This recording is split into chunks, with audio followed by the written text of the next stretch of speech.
Adame, pocity zklamání, teď je samozřejmě pochopitelné, ale tu sérii, kdybyste měl zhodnotit jako celek, určitě se nemáte za co stydět, vidíte? Tak áno, sme sklamaní, tak jak som hovoril pred zápasom.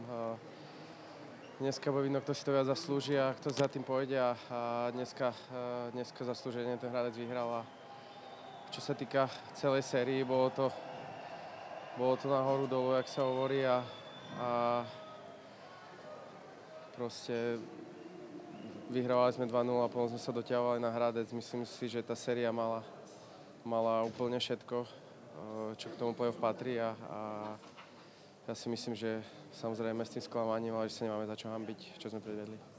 Proč jste si dneska nedokázali přenést to nastavení z toho předchozího zápasu, z toho konce, kdy jste dokázali ten zápas otočit? Chceli sme do toho samozrejme vstúpiť inak. Hneď z začiatku na nás Hradec letel a dostával sa do veľkých šancí, kde sme to chceli jakýmkoľvek spôsobom utnúť. Takže neviem na to odpovedať, ale myslím si, že potom sme sa snažili ďalej.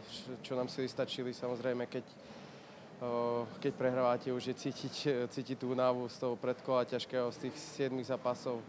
Jete do kopca, ale bohužel. Bylo to o tom, že jste se chtěli dneska třeba i víc hecnout, ale ty síly na to už prostě nebyly?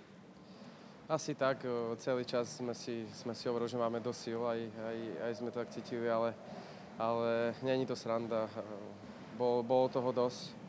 V Flávach sme sa klamali, aby sme zo seba vydali všetko a Hradec tých síl mal asi viacej.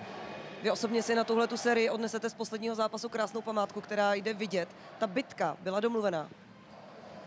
No, bolo to celú sériu, to bolo ostré vyjecované a ja som cítil, že sa potrebuje nejak dostať do zápasu. Cítil som, že prvých 10 minút sme neboli tam, kde sme mali byť a veril som, že nás to nakopne a nejak pomôže. Bohužiaľ sme nevyhrali. Možno to nepomohlo, ale pamiatku budem mať. Co vám na to řeknou doma? Tak neviem, oni sú zvyknutí už na mňa, že takto prídem a verím, že sa manželke budem stále páčiť.